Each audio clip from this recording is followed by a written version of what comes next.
viewers, welcome back to the Trailways podcast, where we bridge the gap between business strategy, operational excellence, and kingdom living. I'm your host for today, Azuama. Today we have an exciting topic before us, and we are tackling a term you've probably heard 1,000 times, but not actually understand: operations management, or OM. You might think it's just a boring spreadsheet or factory floors, but it's actually the invisible engine, that runs your life, your business, and even the world around you. Alright, so we're looking at beyond the buzzword, the real job of an operation manager. We are going to break this down into simple terms every and anyone should be able to relate with. Now, what is operations management? Operations management is simply the art and science of making things work smoothly in your life, in a small shop, or in a big company. It is about how resources, people, time, money, materials, and even information are turned into useful products and services in the most efficient and effective way. Now, in business language, we can see operations management as the direction and control of the processes that produces a firm's products and deliver its services to customers. In everyday language, it is the way you plan, organize, and improve how things get done so that you meet your goals, expected outcomes, eliminating waste, less stress, and for better results. Now let's bring this home. Think about your own day as a mini operation system. When you wake up, you decide what to do first. Pray, exercise, bathe, prepare the kids, answer emails, or rush out. Now, if you batch tasks like prepping your clothes, cooking your meals prior to the day, maybe a night before, what do? You reduce delays and stress the next morning, of which most of our dear parents were able to do so much and still go on with their personal goals, especially our dear mothers. Of course, most of us can relate. While growing up, we wonder how our mothers were capable of doing so much, of multitasking.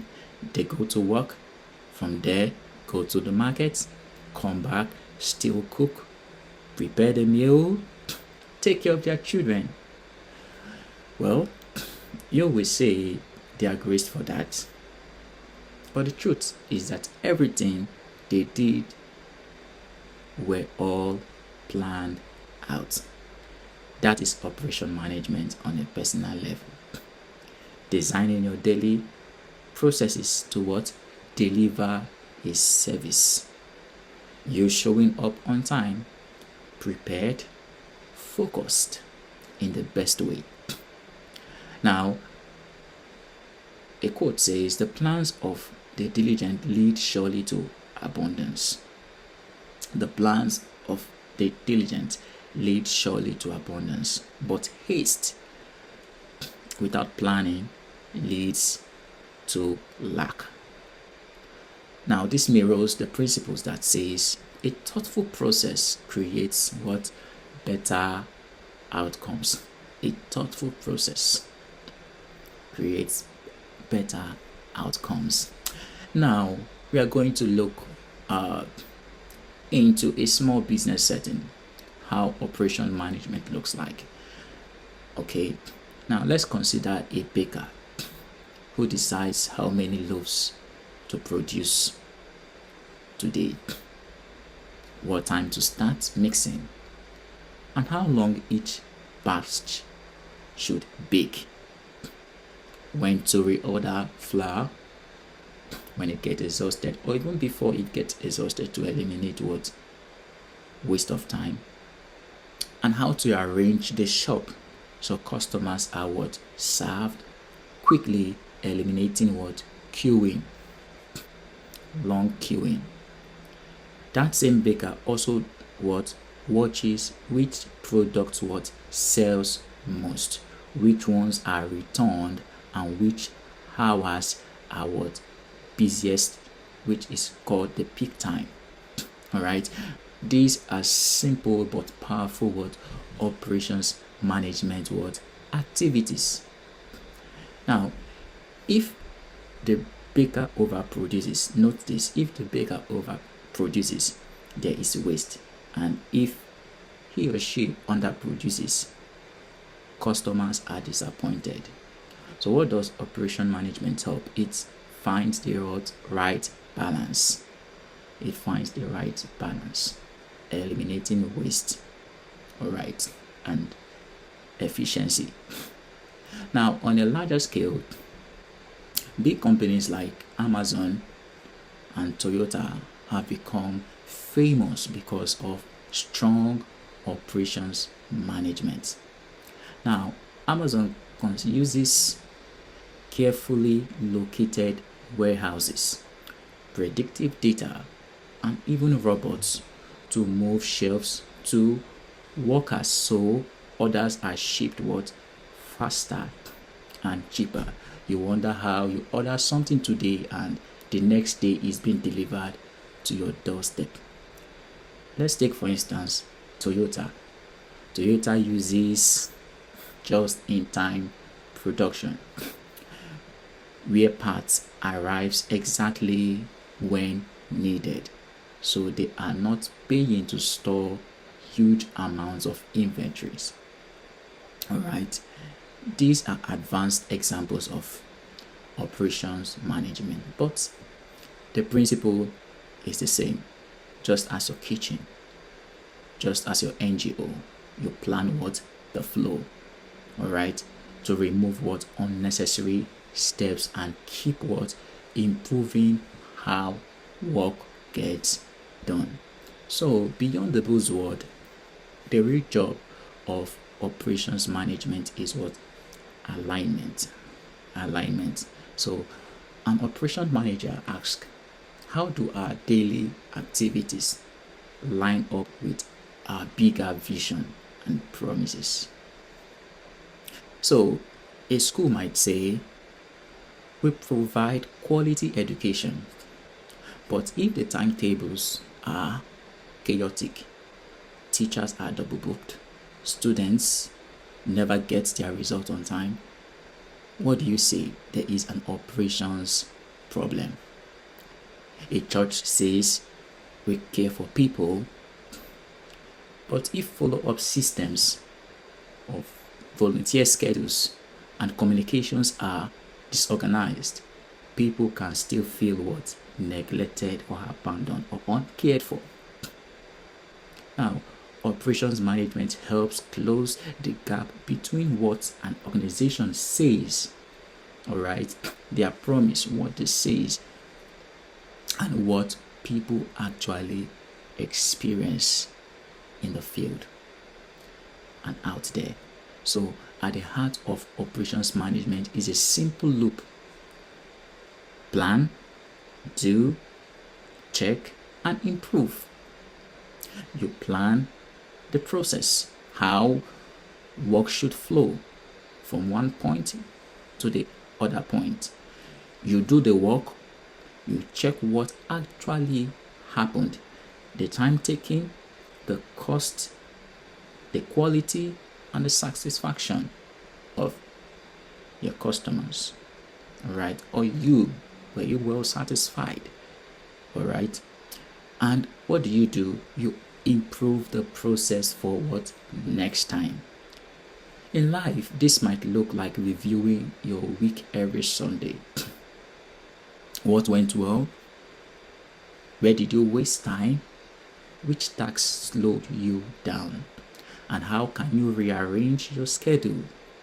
Tools or materials to support what next week operations. In business, it might be weekly team huddles to review orders, events, programs, alright, and complaints, delays that what interrupted what maybe the flow of a particular event. Alright, so hurdles are being what eliminated. Now what do? Changes. They